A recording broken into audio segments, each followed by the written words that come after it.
কিয়ামতের আলামতগুলো এমনভাবে প্রকাশ হয়েছে এখন যে একজন ইমানদার মুসলিমের পক্ষে নিশ্চিন্তে থাকা আর ভালো থাকাটা খুব কষ্টকর। তারপরেও নবী সাল্লাল্লাহু আলাইহি ওয়াসাল্লাম আমাদেরকে দিক নির্দেশনা দিয়েছেন যে যখন ফিতনার যুগ আসবে, ফিতনার যুগ বলতে চতুর্দিক থেকে ফিতনার ফাসাদ। ফিতনা ফাসাদ কেমন? মানে আল্লাহ রাব্বুল আলামিন কোরআনে একটা বিষয় বলছেন, সমাজ তার উল্টা চলছে, এগুলো ফিতনা। নবী সাল্লাল্লাহু আলাইহি ওয়াসাল্লাম হাদিসে একটা বিষয় বলেছেন, সমাজ তার উল্টা চলছে, এর নাম ফিতনা। পরিবারে ফিতনা, ধর্মের মধ্যে ফিতনা, সমাজের ফিতনা, অর্থনীতিতে ফিতনা, এখন সংস্কৃতির মধ্যেও ফিতনা। তো এই ফিতনাময় পরিবেশে নবী সাল্লাল্লাহু আলাইহি ওয়াসাল্লাম বলেছেন যে কেউ যদি ঈমান এবং আমলের উপরে, মানে নবী সাল্লাল্লাহু আলাইহি ওয়াসাল্লামের আদর্শের উপরে সবর করতে পারে, টিকে থাকতে পারে, তার জন্য 50 জন শহীদ সাহাবীর নেকি হবে ইনশাআল্লাহ। তো ফিতনাময় পরিবেশে যদি সবর করা যায়, হকের উপর অটল থাকার চেষ্টা করা যায়, ইনশাআল্লাহ আপনি 50 জন শহীদ সাহাবীর নেকি পাবেন ইনশাআল্লাহ। তো প্রত্যেকটা ক্ষেত্রেই আপনি ফিতনা পাবেন। পরিবারের দিকে তাকাবেন, দেখবেন পরিবারের বন্ধনগুলো আগের মতো নাই, প্রচুর ডিভোর্স হচ্ছে, স্বামী স্ত্রীর বিচ্ছেদ প্রচুর বেড়ে গেছে। তারপরে সন্তান সন্ততি আমাদের পরিবারে যারা আছে, দেখবেন এরা বেশিরভাগই দুনিয়াদার হয়ে গেছে, দিনের খুব একটা ফিকির নাই। বেশিরভাগ পরিবারের সদস্য দেখবেন নামাজ কালামের এখন ধান টাচ্ছেন না। ম্যাক্সিমাম পরিবার থেকে আস্তে আস্তে পর্দাটা কিন্তু শিথিল হয়ে যাচ্ছে। আপনি ব্যক্তি জীবনের দিকে তাকিয়ে দেখেন, গর্বের সাথে আমরা বলি না যে 90% মুসলিমের বাংলাদেশ, দেখবেন মেজরিটি সংখ্যক মুসলিম 5 ওয়াক্ত নামাজ জামাতে পড়ে না। বেশিরভাগ মুসলিম দেখবেন আল কোরআন বিশুদ্ধ করে তেলাওয়াতও করতে পারে না। তো এরপরেও আমরা দাবি করি যে আমরা প্রকৃত মুসলিম, জান্নাত আমাদের জন্য অপেক্ষা করছে। আসলে বাস্তবতা এমন নয়। যারা কোরআন আমরা টুকটাক পড়তে জানি, তাদের মধ্যে কত % কোরআনের অর্থ বোঝে? এই আল্লাহ পাকের কিতাব আমার হাতে আছে, এই কিতাবের অর্থ কতজন বোঝে, এটা একটা চ্যালেঞ্জ। যারা কোরআন পড়তে জানি আমরা, তাদের প্রতি চ্যালেঞ্জ, দেখেন তাদের মধ্যে কত % মানুষ কোরআনের অর্থ বলতে পারবে। আর অর্থটা যে জানা জরুরি, এই বিষয়টাও আমরা এখন জনগণকে বোঝাতে ব্যর্থ হচ্ছি। কোরআনের অর্থটা যে বোঝাটা জরুরি, এটা বোঝাতেও ব্যর্থ হচ্ছি। কারণ আমরা সবাই প্রত্যেক হরফে 10 নেকি পেতে চাই। কোরআন তেলাওয়াত করলে প্রত্যেক হরফে 10 নেকি হবে, এই তো। তো এই কনসেপ্ট যখন আমার মাথায় ঢুকে গেছে, আমি ওখানে নিজেকে থামিয়ে দিয়েছি। অর্থ বুঝে গবেষণা করলে এবং কোরআন কেন্দ্রিক জীবন ব্যবস্থা গড়লে যে আরও বেশি নেকি হয়, এটা আমার মাথায় না। প্রত্যেক হরফে 10 নেকি তো আপনি পাবেন তেলাওয়াত করলে। অর্থ বুঝে এর ভিতরে ঢুকলে, গবেষণা করলে এর মূল স্বাদটা পাওয়া যায়, এটা আমরা বুঝতে পারছি না। দেখবেন বেশিরভাগ মানুষ কোরআনের অর্থটা জানে না। আবার আমরা যারা টুকটাক ভাঙাচোরা অর্থ জানি, তারা আবার দেখবেন কোরআনের সমস্ত আদেশ মেনে চলতে পারছি না এবং কোরআনের সমস্ত নিষেধও বর্জন করতে পারছি না। সমস্যা কিন্তু এখানেও থেকে গেছে। আমার কোরআনের ব্যাখ্যা আছে হাদিস। তো এই হাদিসকে কেন্দ্র করে কোনো বিভ্রান্তির সুযোগ ছিল না, কিন্তু এখানেও আমরা বিভিন্ন জাল এবং মানে বানোয়াট হাদিসের উপর আমলও শুরু করেছে। হাদিসের নামে এমন অনেক কিছু চলছে সমাজে, যেগুলোর সাথে হাদিসের কোনো সম্পর্ক নাই। আমি বলতে চাচ্ছি যে হাদিসের নামে আবার সমাজে আবার অনেক আমল চালু আছে, যেগুলোর সাথে আবার হাদিসের কোনো সম্পর্ক নাই। তো দেখুন, ধর্মের মধ্যে সমস্যা থেকে গেছে। আবার আমরা সবাই মুসলিম, আমাদের সবার ইউনাইটেড থাকার কথা। মুসলিম একটা জাতি, তাদের আল্লাহ একজন, রাসূল একজন, কেবলা এক, তাদের সবার মধ্যে একটা ইউনিটির কথা ছিল। কিন্তু আমরা ধর্মতাত্ত্বিকভাবে এবং পলিটিক্যালি আমরা বিভিন্ন দলে বিভক্ত এবং আকস্মিক মধ্যে মিল মহব্বত কম। বাইরে হয়তো আমরা বলি যে আমি একজন ধর্মতাত্ত্বিক দলের সদস্য, সে আরেকটা ধর্মতাত্ত্বিক সংগঠনের সদস্য, সে আরেকটা মানহাজ ফলো করে, সে আরেক জামায়াতের, সে আরেক তরিকার ইত্যাদি। আমরা সবাই এক, যদি আমরা বাইরে কথাটা বলি, কিন্তু অন্তর থেকে কিন্তু আমাদের এই বিষয়টা আসছে না। যদি আসতো তাহলে আমরা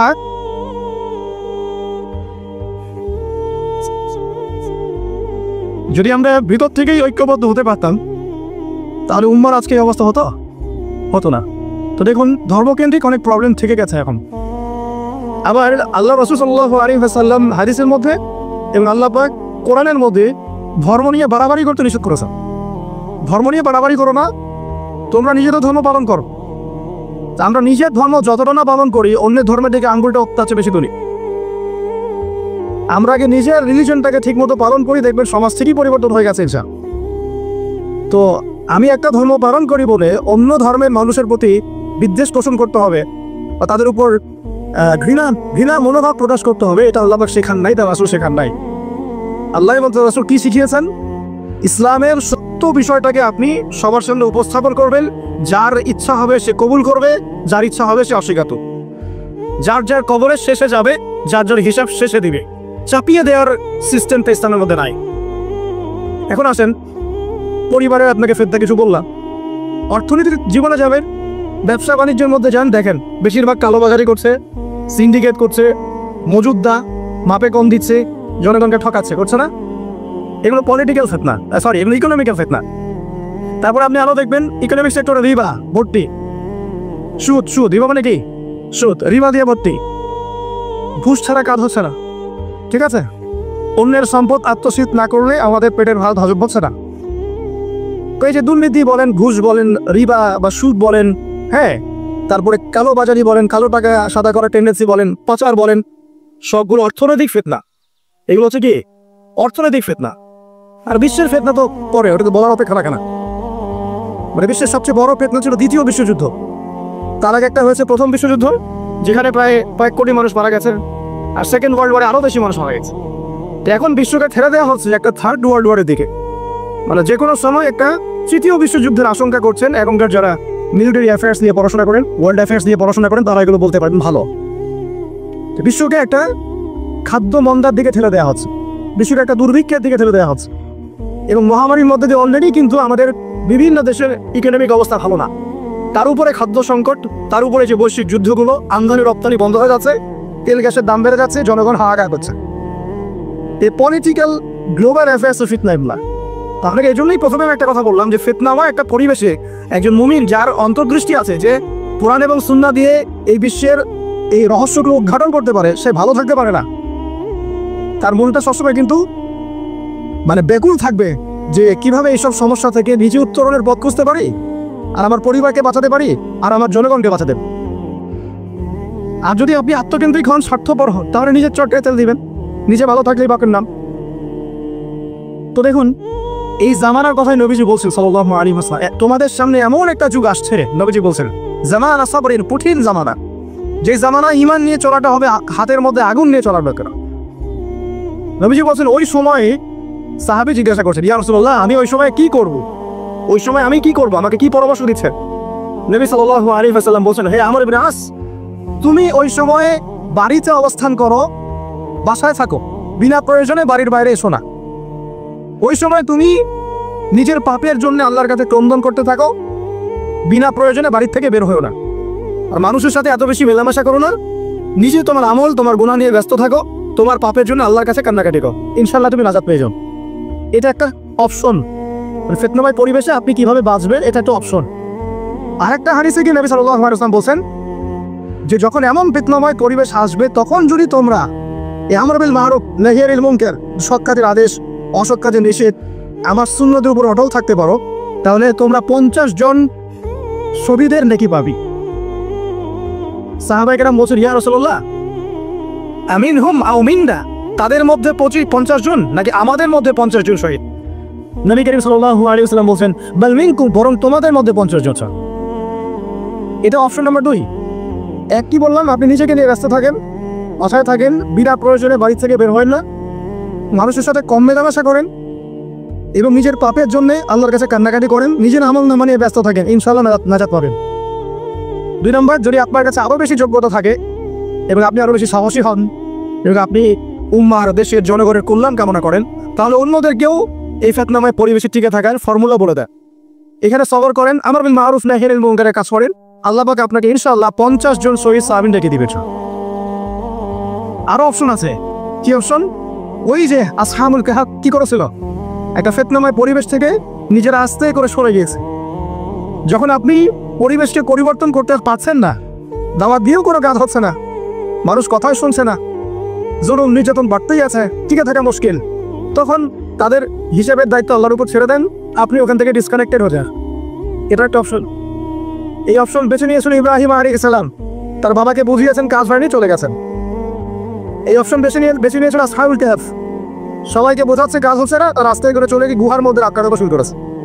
এমন হাদিস পড়েছি আমি, যে ফিতনাময় পরিবেশে সবচেয়ে সৌভাগ্যবান হবে ওই শ্রেণীর মানুষ যারা দেখা যাবে যে পাহাড়ি কোনো এলাকায় বা দূরবর্তী কোনো জায়গায় বসবাস করছে, যেখানে বৃষ্টিপাত হয়, গরু ছাগল মেষ বকরি এগুলো নিয়ে ওখানে চড়ায়, যখন আজানের সময় হয়, নামাজের ওয়াক্ত হয়, আজান দেয়, নামাজ পড়ে, দুনিয়ার ফিতনা থেকে এরা দূরে আছে, এরা সফল। এমনও হাদিস আছে। হয়তো আপনার কাছে মনে হচ্ছে না এখন ওই যুগ আসে নাই, কিন্তু আমি আপনাকে বলে দেই যে কোরআন এবং সুন্নাহর চোখ দিয়ে যদি আপনি দেখতে শিখেন এবং বর্তমান বিশ্বের প্রেক্ষাপটটা অ্যানালাইসিস করার যোগ্যতা আপনি অর্জন করেন কোরআন সুন্নাহর চোখ দিয়ে, আপনি বুঝতে পারবেন সেই সময় অনেক আগেই চলে এসেছিল। এখন ফিতনা এবং ফাসাদময় এই পরিবেশে আমরা কি করতে পারি, ছোট স্কেলে, বড় স্কেলে না, ছোট স্কেলে। আমি আজকে বড় বিষয় নিয়ে কথা বলতে আসবে, কারণ আমি চিন্তা করলাম যে আসলে প্রথমে যদি ব্যক্তিকেন্দ্রিক বিষয়টা ঠিক না হয়, বড় বিষয় আলোচনা করে কোনো লাভ নাই। আগে ব্যক্তি যদি ঠিক না হয়, বড় বিষয় আলোচনা করে আসলে কোনো লাভ নাই, আপনারা বুঝবেনও না, মাথার উপর দিয়ে চলে যাও।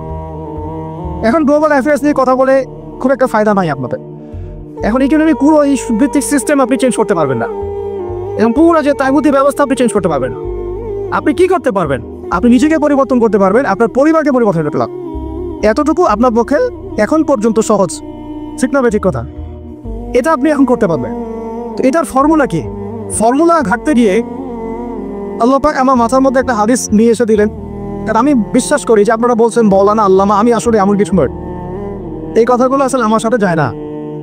আমি নিতান্তই একজন ছোট মানুষ এবং তালেবের এই জ্ঞানের পথের পথযাত্রী, আর আমি তালেবের এই হয়ে থাকতে চাই।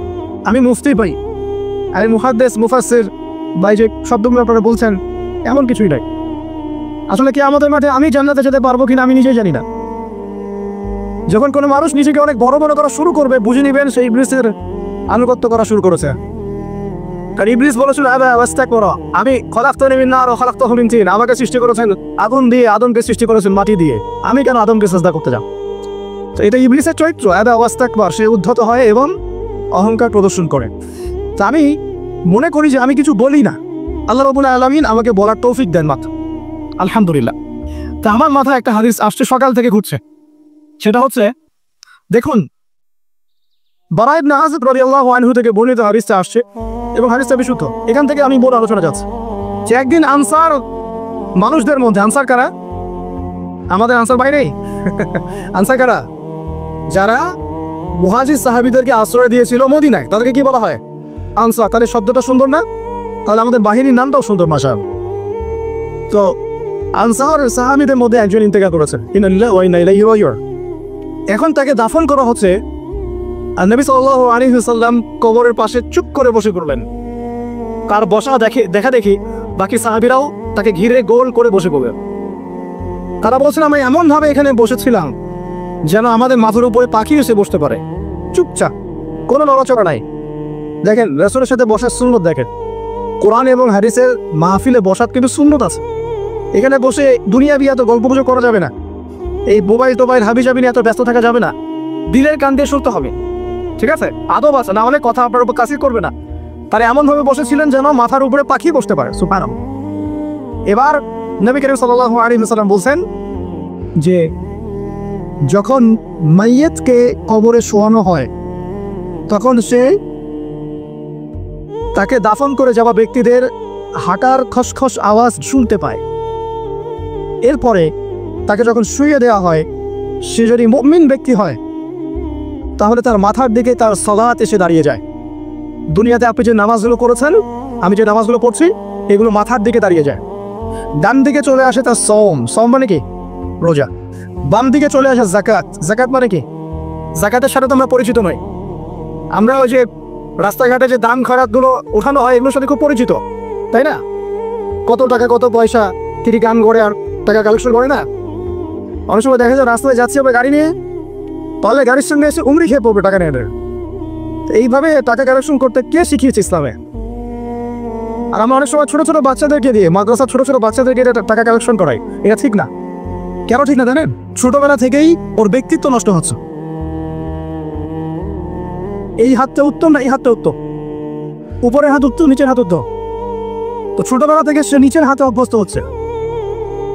দেখেন এত টাকা পয়সা কালেকশন করে আমাকে আরেকটা স্বতন্ত্র মসজিদ করতেই হবে জরুরি, খুবই জরুরি ছিল। মানুষের কাছে হাত চেয়ে হাত পেতে রাস্তাঘাটে এরকম করে গাড়ি থামিয়ে তারপরে কি বলবো সুর করে গান গেয়ে এত টাকা পয়সা কালেকশন করতেই হবে? মসজিদটা আমাকে টাইলস ফিটিং করতেই হবে, এসি মসজিদ করতেই হবে?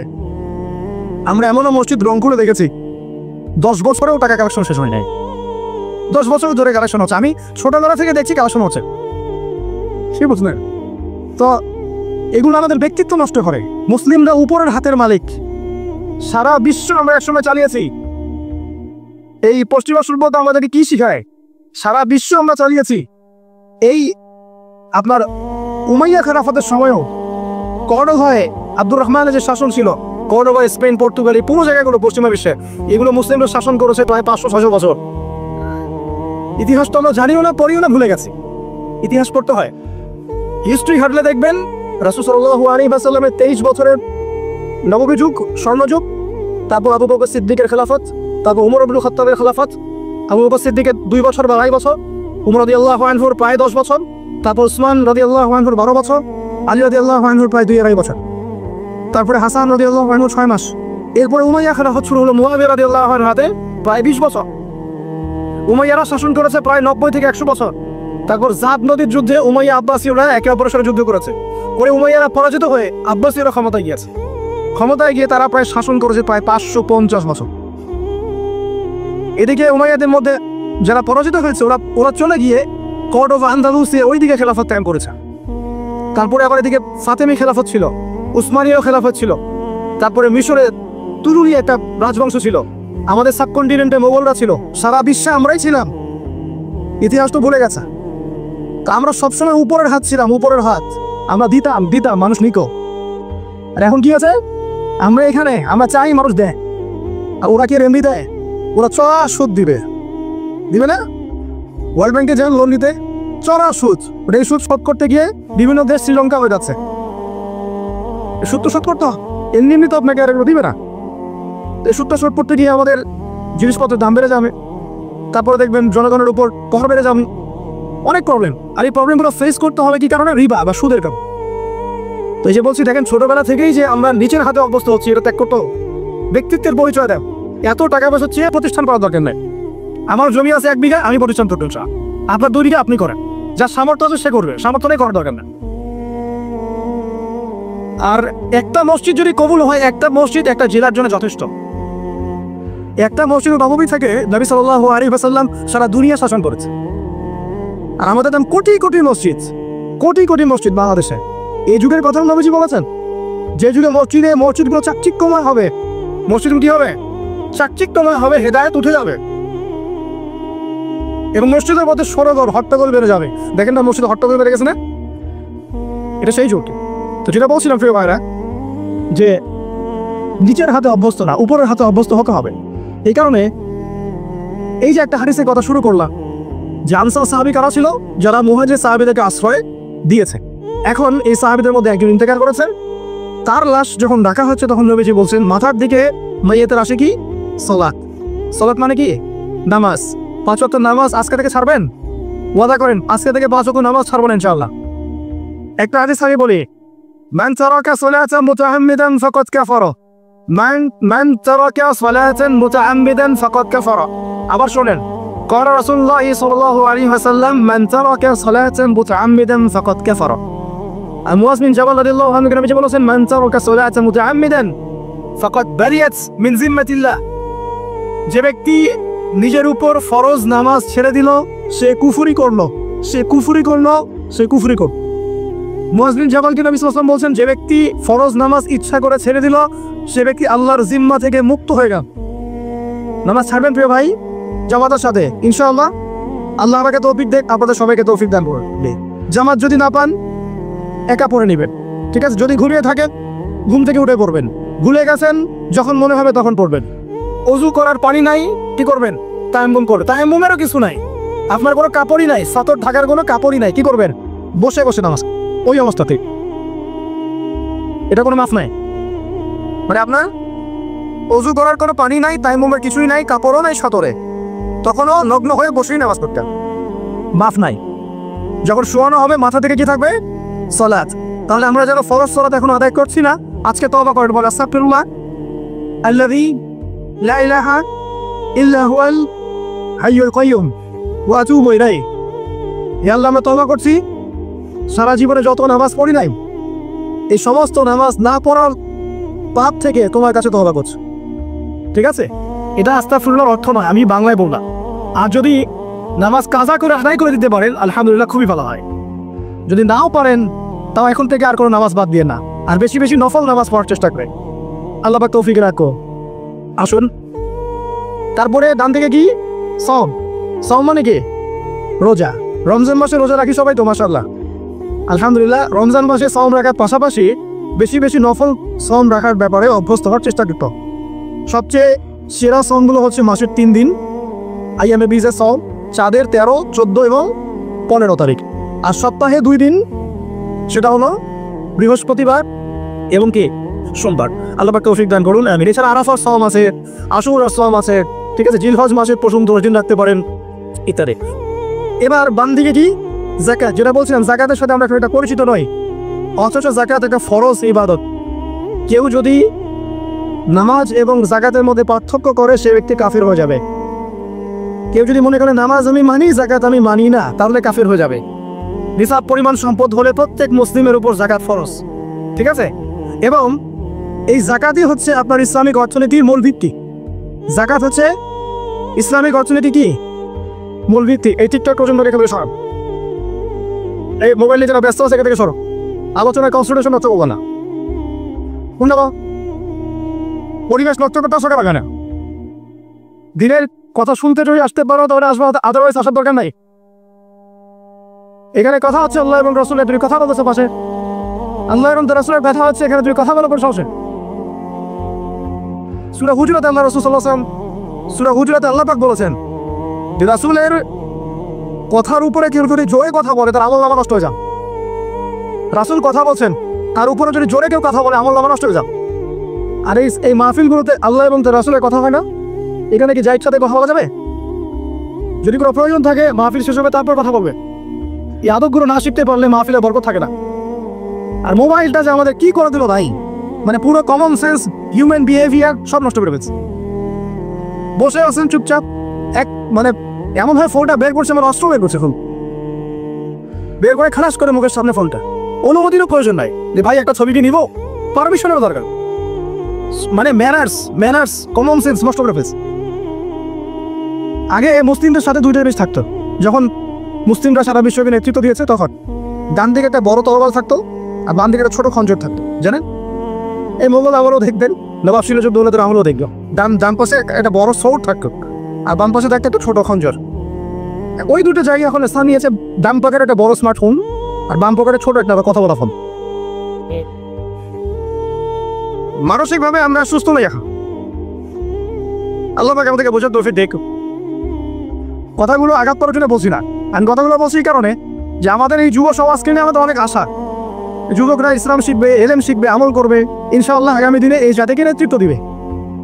তো এই সময় থেকে যদি ওদেরকে ট্রেন্ড আপ করা না যায়, তাদের ম্যানার্স, বিহেভিয়ার, হিউম্যান বিহেভিয়ারগুলো ডেভেলপ করা না যায়, তাহলে আগামী দিনে কি এরা জাতিকে নেতৃত্ব দিতে পারবে? তো যে কথা বলছিলাম প্রিয় ভাইরা, দেখুন যাকাত ইসলামিক অর্থনীতির মূল ভিত্তি। কিভাবে জানেন? ব্যবসা এবং যাকাত এটা কি করে? এটা একটা মার্কেটের মধ্যে সম্পদ ঘুরতে থাকে। আমি বোঝাচ্ছি আপনাকে। মনে করেন আপনি ব্যবসা করছেন এবং যাকাত দিচ্ছেন। যাকাত কারা দিবে? যারা যাকাতের নিসাব পরিমাণ সম্পত্তি রাখে, মানে কিছুটা ধনী তারা। তো তারা ব্যবসা করছে, মাশাআল্লাহ। ব্যবসা যখন করে ব্যবসায় কি থাকে? লাভ থাকে, লস থাকে, লাভ থাকে, লস থাকে। লাভও হতে পারে, আপনার লসও হতে পারে। আর সুদে কি শুধু লাভ, লস আছে? লস নাই, পার্থক্য বোঝেন। এখন ব্যবসা যখন আপনি করবেন, এই টাকা বা মূল যে ক্যাপিটাল যেটা বলে অর্থনীতির ভাষায়, এটা মার্কেটের মধ্যে সার্কুলেট করতে থাকবে। আজকে আপনি ধনী, লাভ করেছেন, কালকে লস করবেন, এই ধন আরেকজনের হাতে চলে যাবে। সে আবার ব্যবসা করছে, সে লাভ করবে, সম্পদ তার হাতে থাকলো, লস করলে আরেকজনের হাতে। মানে এই মানিটা, ক্যাপিটাল যেটা, এটা মার্কেটের মধ্যে ঘুরতে থাকে। আজকে কেউ ধনী, কালকে কেউ ধনী, আজকে কেউ ফকির, কালকে কেউ ধনী, এভাবে। এখানে আল্লাহ পাক যাকে ইচ্ছা হয় ধন দেন, যাকে ইচ্ছা হয় দরিদ্র করেন। এটা আল্লাহ পাক নিয়ন্ত্রণ করেন। আবার এর মধ্যে যারা ধনী হবে তারা আবার যাকাত দিবে। কাকে যাকাত দিবে? যে গরিব তাকে। এই কারণে অর্থনৈতিক সাম্য থাকবে এবং টাকার ক্যাপিটাল মার্কেটে সার্কুলেট করতে থাকবে। এটা হচ্ছে ইসলামিক ইকোনমিক্স। বুঝতে পারছি না ওনার? আর রিবাই কি হবে? রিবাই কারণ লসের চান্স নাই। মানে এখানে ধনী আরো ধনী হতে থাকবে, গরিব আরো গরিব হতে থাকবে, প্লাস জাকাতও দিবে না। তখন সমাজের একটা অংশ অনেক ধনী হবে, আরেকটা অংশ একদম মাটিতে পড়ে যাবে, কোনো ব্যালেন্স হবে। এই কারণে বিশ্বের একটা অংশ, ওই বিশ্বের একটা বড় অংশ যারা সুদখোর, যেখান থেকে সুদ এসেছে, ওইটা আস্তে আস্তে ধনী হয়ে গেছে, এবং বিশ্বের বহু কান্ট্রি আস্তে আস্তে দারিদ্র সীমার নিচে চলে আসছে। এটা শুধু ব্যক্তির ক্ষেত্রেই নয়, এটা সমাজের ক্ষেত্রেই নয়, পুরো বিশ্বেটা হচ্ছে।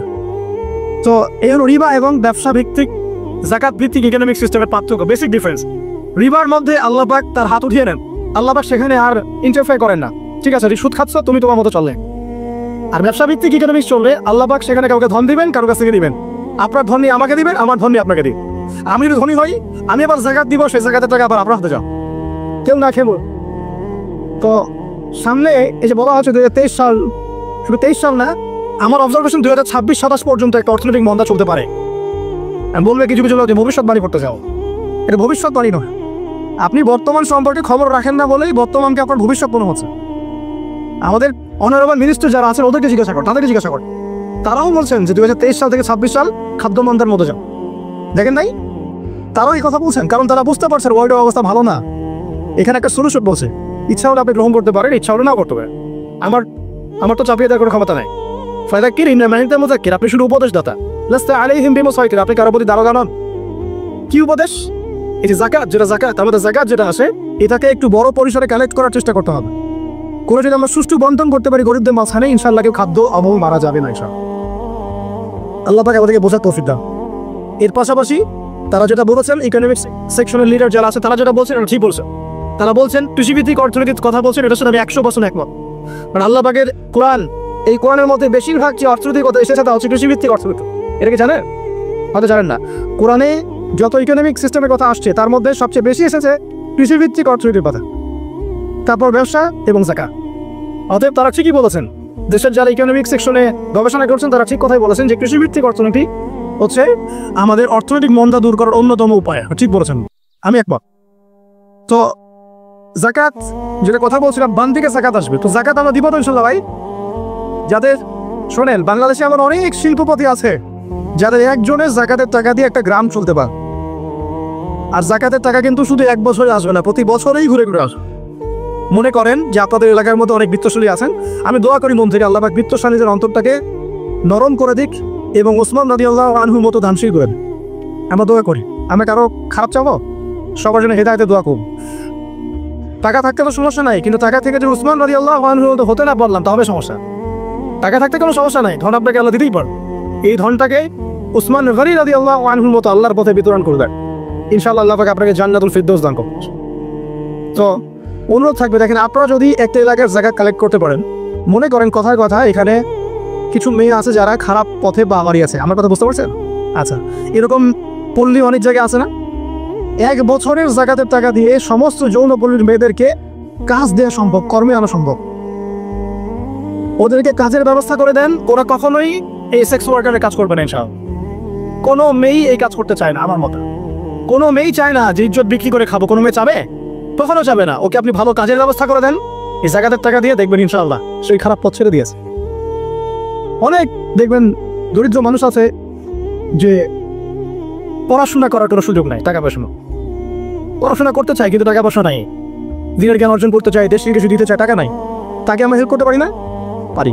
অনেক মানুষ আছে মাদক দ্রব্য বিক্রি করছে, তাকে বুঝান, দিনের হেদায়েত দেন, এ ভাই আমি তোমাকে আরো ভালো চাকরি দিব, ভালো ব্যবসা দিব, খুব ছাড়বা কিয়া বলবো, আমি ছেড়ে দেবো, বুঝালে ছেড়ে দেবেন চাল। এই যে মেগা প্রজেক্ট যেটা কথা বলি আমরা, আত্মোন্নয়নমূলক বলেন, যুব উন্নয়নমূলক বলেন বা কান্ট্রি ডেভেলপমেন্টের কথা বলেন, এখানে জাকাত একটা বড় শক্তি হতে পারে। তবে এটাকে সুষ্ঠুভাবে কালেক্ট করতে হবে এবং জাকাতের যে 8টা খাত আছে এই খাতগুলোতে সুষ্ঠুভাবে বন্টন করতে হবে। অমুসলিমটাকেও জাকাত দেওয়া যায়, জানেন? অমুসলিম যদি কেউ থাকে, দরিদ্র, তাকেও জাকাত দিয়ে সহযোগিতা করা যায়। আমরা সহযোগিতা করি না করেই তো যে পশ্চিম থেকে লোকজন এসে সহযোগিতা করে খ্রিস্টান বানাচ্ছে এখন সবাইকে। আমরা বাড়বে দিন দিন, দেখেন আমরা তো সহযোগিতা করছি না। আপনার পাশে আপনার প্রতিবেশী না খেয়ে মারা যাচ্ছে, আপনি যাচ্ছেন না।